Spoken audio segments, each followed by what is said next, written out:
அவன் இல்ல, நான் அவன் இல்ல, நான் அவன் இல்ல. ஜெய்ஹிந்த்.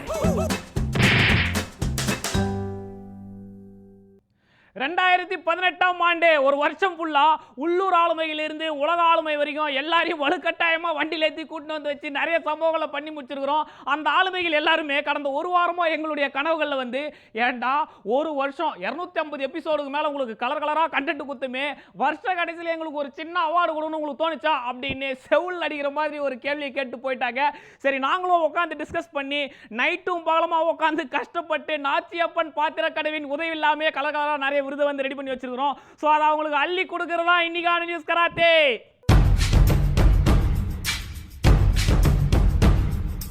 வேர்ல்டு ஃபுல்லாவே சிறந்த படங்களை செலக்ட் பண்ணி அந்த படங்களுக்கு தான் விருது கொடுப்பாங்க. ஆனா நியூஸ் கராத்தே பாய்ஸ் எப்பவுமே கொஞ்சம் டிஃபரெண்ட் இல்லையா? அதனால போன வருஷம் ரிலீஸ் ஆன எல்லா படங்களையும் செலக்ட் பண்ணி அதையே அவார்டா மாத்தி அதை ஆளுமைகளுக்கு டெடிகேட் பண்றதா இந்த நியூஸ் கராத்தே விருது. எங்களுக்கு எந்த ஓரம் வஞ்சனையும் கிடையாதுங்க. மோகன் பிலிப்ஸ் தொடங்கி பிரதமர் மோடி, அமித்ஷா வரைக்கும் எல்லாருக்குமே ஃப்ரெஷ்ஷா அவார்ட் ரெடியா இருக்குது. சோ லெட்ஸ் செலிப்ரேட் த மரணமாஸ் award of the news karate. போன வருஷம் அந்த படங்களுக்கு அவார்டு கொடுத்தா ஆஸ்கார், அந்த படங்களோட பேரை வச்சு ஆளுமைகளுக்கே அவார்டு கொடுத்தா நியூஸ் கராத்தே. ரைமிங் வேணா மிஸ்ஸா இருக்கலாம், ஆனா டைமிங்ல அவார்டு சும்மா பட்டு பட்டுன்னு தெரியும். போன வருஷம் சினிமா பஞ்சாயத்து பண்ண ஸ்ரீரெட்டிக்கும் அவார்டுக்குது, இந்த வருஷம் அரசியல் பஞ்சாயத்து பண்ணிட்டு இருக்கிற தினகரனுக்கும் அவார்டுக்குது. ஊருக்கே தெரிஞ்ச இருட்டறையில் முரட்டுக்குத்து படம் பேர்லயும் அவார்டுக்குது, யாருக்குமே தெரியாம போன ஏமாளி படம் பேர்லயும் அவார்டுக்குது. இது சும்மா ட்ரைலர் தாமா. நியூஸ் கராத்தே விருதுகள் 2018ல முதலாவதா நம்ம கொடுக்க போற விருது கௌதம் கார்த்திக், விஜய் சேதுபதி நடித்த ஒரு நல்ல நாள் பார்த்து சொல்றேன். டேய், ராமர் எப்பரா கெட்டவரா முடியும்? ராமர் நல்லவரா? கடவுளே ராவணன் கண்ட அரக்க. டேய், இந்த கதையில ராமனும் நான் தான், ராவணனும் நான் தான். இந்த படத்துல விஜய் சேதுபதி ஒரு சீன்ல சொல்லுவாரு, இந்த கதையில ராமனும் நான் தான், ராவணனும் நான் தான் அப்படின்ட்டு. அதே மாதிரி தான் ஒருத்தர் என்ன பண்ணாருன்னா, கொஞ்ச நாள் முன்னாடி வரைக்கும் ராமன் ஆண்டால் எனக்கு என்ன, ராவணன் ஆண்டால் எனக்கு என்ன அப்படின்னு சொல்லி ஜாலியா இருந்தாரு. இப்போ கொஞ்ச நாளைக்கு முன்னாடி டக்குன்னு ராமர் அவதாரம் எடுத்து 10 பேரை எடுத்து நிக்கிற ஒருத்தர் தான் பலசாலி அப்படின்ற மாதிரி மாபெரும் புதிய கோட்பாட்டை உலகுக்கு அறிமுகப்படுத்தினாரு. டக்குன்னு 5 மாநில தேர்தல் ரிசல்ட் வந்ததுக்கு அப்புறமா எனக்கு என்னமோ அந்த 10 பேர் தான் பலசாலி நினைக்கிறேன்ற மாதிரி ஸ்டாண்டப் பார்த்து சொன்னாரு. ஸோ அவருக்காகவே இந்த விருதை டெடிகேட் பண்றோம். தலைவன் அரசியலுக்கு வந்துதான் தமிழ்நாட்டை காக்க வேண்டும் என ரசிகர்கள் காத்திருக்க, ஆண்டவன் கட்டளையிடாமல் அரசியலுக்கு வரவே மாட்டேன் என்று தலைவன் அடம்பிடிக்க என 20 ஆண்டுகளுக்கு மேலாக நடைபெற்று வந்த ஜாங்கு ஜக்கு சா ஜஜக்கு ஜக்கு சா போராட்டத்தை ஒரு நல்ல நாளாக பார்த்து முடிவுக்கு கொண்டு வந்தார் சூப்பர் ஸ்டார். நான் அரசியலுக்கு வருவது உறுதி. இப்படி வண்ணமயமாக 2018ஐ தொடங்கிய ரஜினி ஒரு கெட்ட நாளாக பார்த்து தூத்துக்குடி சென்று சமூக விரோதிகள் தான் கலவரத்தை தூண்டிவிட்டார்கள் என ஆருடம் கூறி இணையம் முழுவதும் பாராட்டுக்களை குவித்தார். மேலும் 2017இல் கொள்கையை கேட்டு சுற்றிவிடப்பட்ட அவரின் தலையை யார் நீங்க என்ற கேள்வியால் மீண்டும் சுற்றிவிட்டார் அந்த தூத்துக்குடி இளைஞர். சற்றும் மனம் தளராத மக்களின் சூப்பர் ஸ்டார் மற்றொரு நல்ல நாளாக பார்த்து யார் அந்த 7 பேர் என்ற கேள்வியின் மூலமாக ஒட்டுமொத்த தமிழர்களின் தலையையும் சுற்றிவிட்டார்.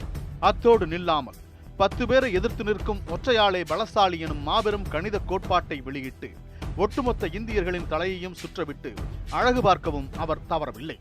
இப்படி பல்வேறு சமூக பணிகளின் மூலமாக கடந்த ஓராண்டாக மக்களை தொடர்ந்து மகிழ்வித்துக் கொண்டிருக்கும் அதே வேளையில் கட்சி தொடங்குவதற்காக மற்றொரு நல்ல நாளை எதிர்பார்த்துக் கொண்டிருக்கும் ரஜினிக்கு ஒரு நல்ல நாள் பார்த்து சொல்றேன் விருதை வழங்குவதில் பெருமை அடைகிறது இந்த நியூஸ் கராத்தே குழு.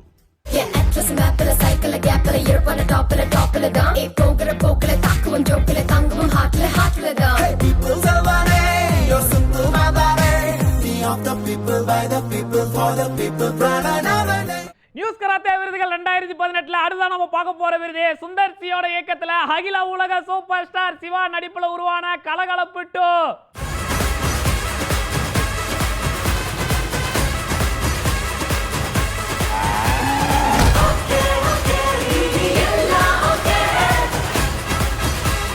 தமிழ் சினிமாலே நடிகர் கவுண்டமணிக்கு தான் மக்கள் ஒரு சிறப்பு சலுகை குத்து வச்சிருக்காங்க. அது என்னன்னா, அவர் யார் ஒன்னா எப்படி ஒன்னா சம்டைம்ஸ் எத்திக்ஸே மீறி கூட கலாச்சிக்கலாம், அவர் மேல மக்களுக்கு கோவமே வராது.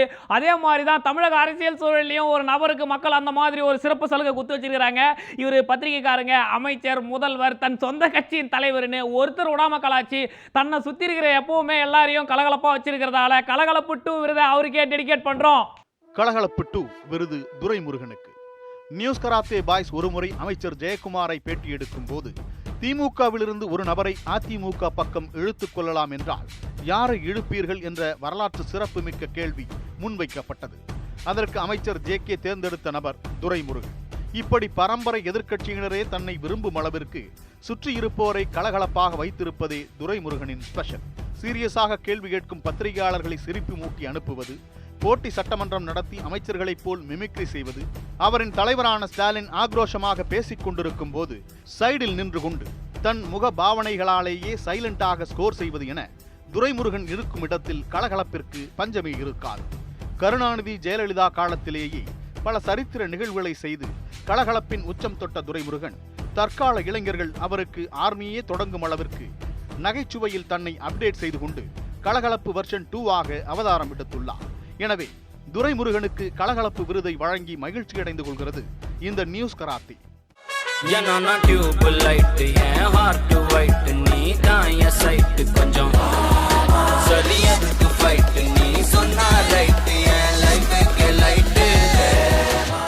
நியூஸ் கராத்தே விருதுகள் 2018 அடுத்த நம்ம கொடுக்க போற விருது கார்த்திக் மற்றும் கௌதம் கார்த்திக் நடிச்ச மிஸ்டர் சந்திரமௌலி விருது.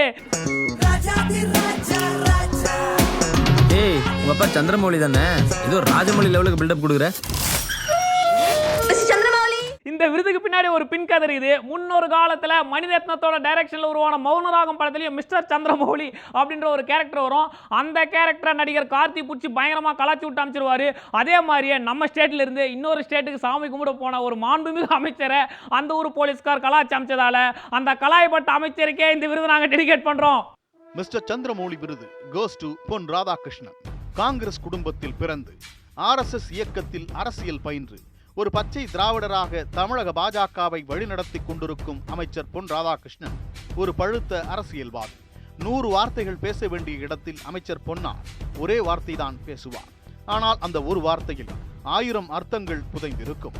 நான் திராவிடத்திற்கு எதிரானவன் அல்ல, நானே ஒரு பச்சை திராவிடன் தான் என்று அவர் அளித்த ஒப்புதல் வாக்குமூலத்தை கேட்டு டெல்லியே அதிர்ந்து போனதாகவும் ஒரு தகவல் உண்டு. சுத்தமான பச்சை திராவிடராக இருக்கும் பொன் ராதாகிருஷ்ணனுக்கு கருப்பு, சிவப்பு மற்றும் வெள்ளை கலந்த திராவிடம் என்றால் அறவே பிடிக்காது. எனவேதான் திமுக, அதிமுக, மதிமுக போன்ற திராவிட கட்சிகளுக்கு எதிராக ஆண்டாண்டு காலமாக அறச்சீற்றம் நடத்தி கொண்டிருக்கிறார். இப்படி பல்வேறு சிறப்புகளுடன் ராஜமௌலி படத்தில் வரும் பாகுபலி போல் தமிழகத்தில் சிங்கநடை போட்டுக் கொண்டிருந்த பொன்னாரை கேரள போலீஸ் ஒருவர் மௌனராகம் படத்தில் வரும் மிஸ்டர் சந்திரமௌலியை போல் ட்ரீட் செய்து அனுப்பிய சம்பவம் வைரலாய் பரவி தமிழக மக்களை கொந்தளிக்க செய்தது. ஒரு இருமுடி கட்டிய மத்திய அமைச்சர் என்றும் பாராமல் பொன்னாரை வழிமறித்த அந்த கேரள போலீஸ்கார் இவரால் பதில் சொல்ல முடியாத கேள்விகளாய் திட்டமிட்டு கேட்டு பொன்னாரை வாயடைக்க செய்தார். முல்லை முள்ளால் தான் எடுக்க வேண்டும் என்கிற தத்துவத்திற்கிணங்க பழைய மிஸ்டர் சந்திரமௌலி போல் ட்ரீட் செய்யப்பட்ட பொன்னாருக்கு புதிய மிஸ்டர் சந்திரமௌலி விருதினை வழங்குவதில் பெருமிதம் கொள்கிறது நியூஸ் கராத்தி.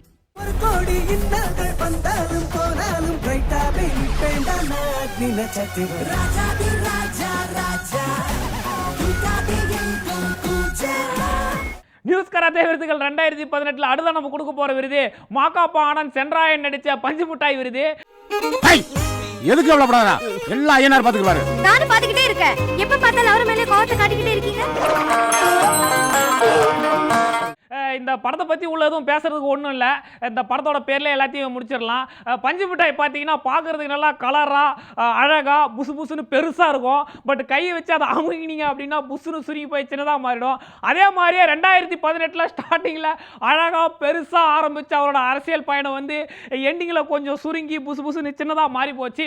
அப்பேற்பட்ட ஒரு உலக சக்தி வாய்ந்த ஆளுமைக்கு தான் இந்த விருது நம்ம டெடிகேட் பண்ண போகிறோம். பஞ்சு மிட்டாய் விருது தினகரனுக்கு. அண்ணா, கலைஞர், எம்ஜிஆர், ஜெயலலிதா போன்ற மாபெரும் தலைவர்களை கண்ட திராவிட பூந்தோட்டத்தில் புதிதாக அரும்பியுள்ள அரிய வகை திராவிட மொட்டுதான் டிடிவி தினகரன். ஜெயலலிதாவின் மறைவுக்கு முன்பு வரை இருந்த இடமே தெரியாமல் இருந்த தினகரன் இன்று மூக்குப்பொடி சித்தரிடம் ஆசி பெற்ற ஒரே திராவிட செல்வர் என்கிற விஸ்வரூப வளர்ச்சியை அடைந்துள்ளார். தினகரனை அதிமுகவின் துணை பொதுச் செயலாளராக நியமித்துவிட்டு சசிகலா சிறைக்கு சென்ற நாளிலிருந்து அவர் தீயை தாண்டியதில்லை, ஆனால் தென்றலை தீண்டியிருக்கிறார். ஆம், கட்சியிலிருந்து ஓரங்கட்டப்பட்ட போதும் சரி, இரட்டை இலை சின்னத்தை பெற லஞ்சம் வாங்கியதாக சிறைக்கு சென்ற போதும் சரி, பாட்ஷா படத்தில் அடி வாங்கிக் கொண்டே சிரிக்கும் ரஜினி போலவே நடந்து கொள்வார். 18 MLAக்களின் ஆதரவு, ஆக்டிவேட் ஆகாத ஸ்லீப்பர் செல், RK நகர் தேர்தல் வெற்றி என 2018ஆம் ஆண்டு தொடக்கம் முதலே பஞ்சு மிட்டாய் போலவே புசுபுசுவென தினகரனின் செல்வாக்கு உப்பு இருந்தது. ஆனால் 18 எம்எல்ஏக்களின் தகுதி நீக்கம் செல்லும் என தீர்ப்பு வந்தது. செந்தில் பாலாஜி உள்ளிட்ட ஆயிரக்கணக்கானோர் திமுகவிற்கு தாவியது. இடைத்தேர்தல் ரத்து செய்யப்பட்டது என ஆண்டு கடைசியில் பஞ்சு மிட்டாய் போலவே தினகரனின் செல்வாக்கும் சுருங்கிக் கொண்டே போனதால் தினகரனுக்கு பஞ்சு மிட்டாய் விருதினை கொடுத்து வண்ணம் தீட்டுகிறது நியூஸ் கராத்தே.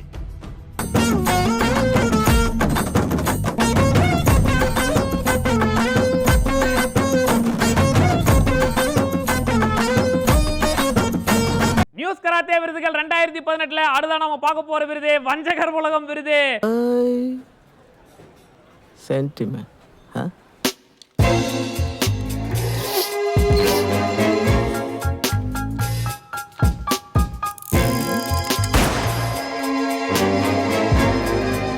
இந்த விருதை வாங்க போற நபர் முன்னொரு காலத்துல சினிமால காரையே ஹெலிகாப்டரா பயன்படுத்தி கிலோமீட்டர் கணக்கில் பறந்தீங்க ரொம்ப ஜாலியா என்ஜாய் பண்ணிட்டு இருந்தாரு. பெயரில் புரட்சி தளபதி இருக்குது அப்படின்ற ஒரே காரணத்துக்காக சினிமால மட்டும் இல்லாம அரசியல், நடிகர் சங்கம், தயாரிப்பாளர் சங்கம்னு எல்லாத்திலுமே புரட்சி பண்ணி விடணும் அப்படின்னு ரொம்ப ஆக்ரோஷமா கிளம்பி வந்து கடைசியில வஞ்சகர் உலகத்தில் மாட்டி சிக்கி தவித்துக் கொண்டிருக்கிறார் அப்படின்ற மாதிரி தகவல்கள்லாம் வருது. ஸோ அவருக்கு தான் இந்த விருது. வஞ்சகர் உலகம் விருது விஷாலுக்கு. திரைப்படங்களில் பல்வேறு புரட்சிகளை நிகழ்த்தி கொண்டிருந்த புரட்சி தளபதி விஷால் ஒரு கட்டத்திற்கு மேல் தன்னுடைய புரட்சியை நடிகர் சங்கம், தயாரிப்பாளர் சங்கம் என விரிவாக்கம் செய்து கொண்டே போனார். சென்ற இடத்திலெல்லாம் வெற்றி வாகை சுடவே தன்னுடைய அடுத்த கட்ட புரட்சிக்கான களமாக அரசியலை தேர்ந்தெடுத்து ஆர்கே நகர் இடைத்தேர்தலில் போட்டியிட்டார். வேட்புமனுவில் பிழை இருப்பதாக கூறி நிராகரிக்கப்பட்டதும் நிர்கதியாக நின்ற விஷால் மீண்டும் தன் முழு கவனத்தையும் தயாரிப்பாளர் மற்றும் நடிகர் சங்கத்திலேயே செலுத்தினார். சங்க தேர்தல்களில் அவருக்கு வெற்றியை வாங்கி கொடுத்த வாக்குறுதிகளே பின்னாளில் விஷாலை விடாத கருப்பாக வாட்டி வதைக்கத் தொடங்கியது. நடிகர் சங்கம் கட்டி முடித்து விட்டுதான் திருமணம் செய்வேன் என்று சபதம் எடுத்த விஷால் நீண்ட நாட்களாக முரட்டு பேச்சலராகவே வலம் வந்தார். திருமணம் செய்யப்போவதாக வெற்றிகரமாக அவர் அறிவித்துள்ள அதே வேளையில் வெற்றிகரமான தோல்வியாக இன்னும் நடிகர் சங்க கட்டடம் கட்டி முடிக்கப்படாமலேயே இருக்கிறது. இது ஒரு புறம் இருக்க, தயாரிப்பாளர் சங்க தலைவரானதும் தமிழ் ராக்கர்ஸுக்கு முடிவு கட்டுவேன் என்று அவர் எடுத்த சபதத்தின் மீது மனசாட்சியே இல்லாமல் தொடர்ந்து தமிழ் ராக்கர்ஸ் மண்ணள்ளி போட்டு வருகின்றனர். மேலும் விஷால் மீது பல்வேறு ஊழல் குற்றச்சாட்டுகளை முன்வைக்கும் தயாரிப்பாளர் சங்க நிர்வாகிகள் சிலர் சங்க தலைவரான அவரையே தயாரிப்பாளர் சங்க கட்டடத்திற்குள் நுழைய விடாமல் பூட்டு போட்டு போர்க்கொடி தூக்கினர். பூட்டை உடைத்து உள்ளே நுழைய முயன்ற விஷாலை பிடித்த தமிழக போலீஸ் ஒரு புரட்சி தளபதி என்றும் பாராமல் நாள் முழுக்க அவரை மண்டபத்தில் அடைத்து அழகு பார்த்தது.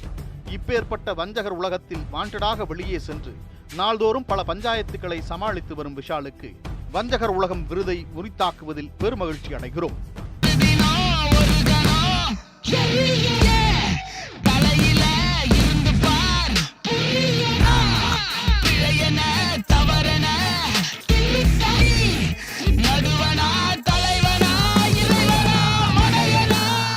நியூஸ் கராத்தே விருதுகள் 2018 அடுத்த நாம பார்க்க போற விருது ஓநாய்கள் ஜாக்கிரதை.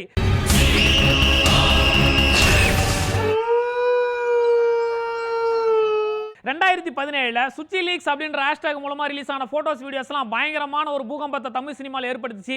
2018 இந்த விருதை வாங்க போற நபர் ஏற்படுத்தின ஒரு மாபெரும் புயல் தெலுங்கு சினிமாவில் தொடங்கி தமிழ் சினிமாலே வந்து ஒரு காட்டு போயிடுச்சு. அந்த நபருக்கு தான் இந்த விருதை நாங்கள் கொடுக்குறோம். ஓநாய்கள் ஜாக்கிரதை விருது ஸ்ரீரெட்டிக்கு.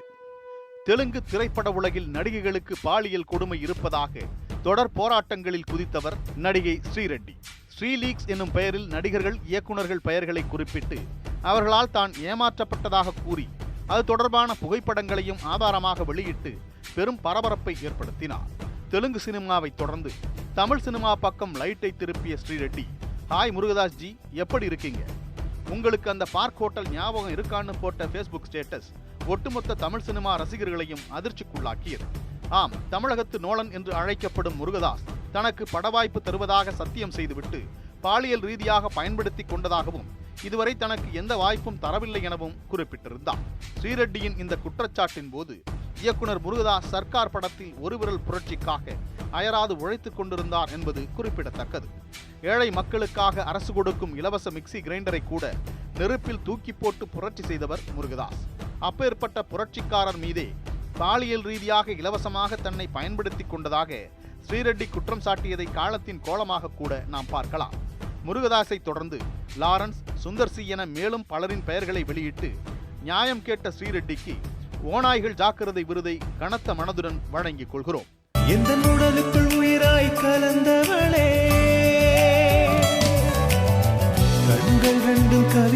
பேசும் இவள் முகம் பார்க்கையிலே பூக்கள் எல்லாம் காலையில் மலரும் இவள் துயில் எழுகையிலே. நியூஸ் கராத்தே விருதுகள் 2018 அடுத்ததான் நீங்க ரொம்ப ஆவலுடன் எதிர்பார்த்து கொண்டிருந்த இருட்டு அறையில் முரட்டு குத்து விருது தான் கொடுக்க போறோம்.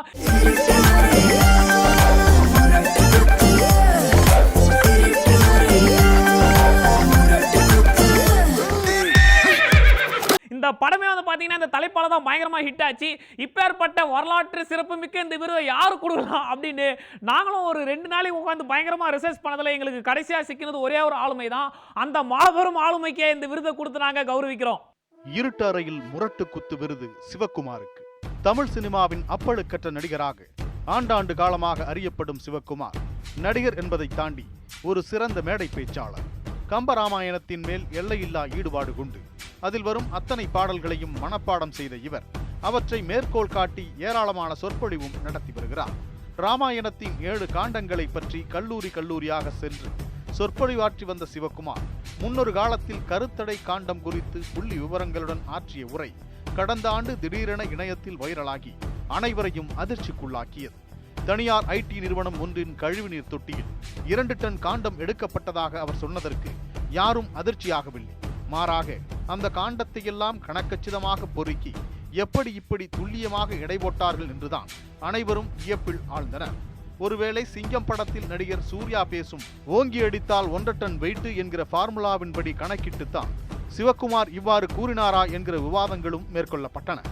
இப்படி நாள்தோறும் பல வித்தியாசமான முயற்சிகளை மேற்கொண்டு வந்த சிவக்குமார் ஒரு கடை திறப்பு விழாவிற்கு செல்லும் போது இளைஞர் ஒருவர் தன்னுடன் செல்ஃபி எடுக்க முயன்றார்.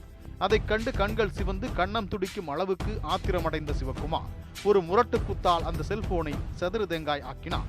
அது இருட்டு அறையாக இல்லாமல் போனதால் அருகில் இருந்த கேமராக்களில் பதிவாகி இணையத்தில் வெளியாகி வைரலானது. அந்த முரட்டு சம்பவத்திற்கு மனம் திருந்தி மன்னிப்பு கேட்டதோடு அந்த இளைஞருக்கு புதிய செல்போனையும் வாங்கி கொடுத்து கௌரவப்படுத்தினார் நடிகர் சிவக்குமார். வெளிச்ச அறையில் முரட்டு குத்து என்கிற படம் வராத காரணத்தினால் இருட்டு அறையில் முரட்டு குத்து விருதினையே அவருக்கு வாஞ்சியுடன் வழங்கிக் கொள்ள நாங்கள் கடமைப்பட்டிருக்கிறோம்.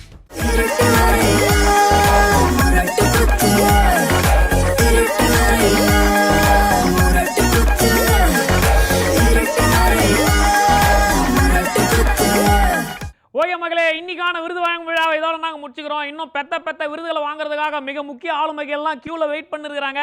எந்தெந்த விருதுகள் யார் யாருக்கு போய் சேரப்போகுது அப்படின்றத தெரிஞ்சுக்கணும்னா நாளைக்கு நைட் 10 மணிக்கு இதே மாதிரி வந்து டிவி முன்னாடி உட்காந்துருங்க.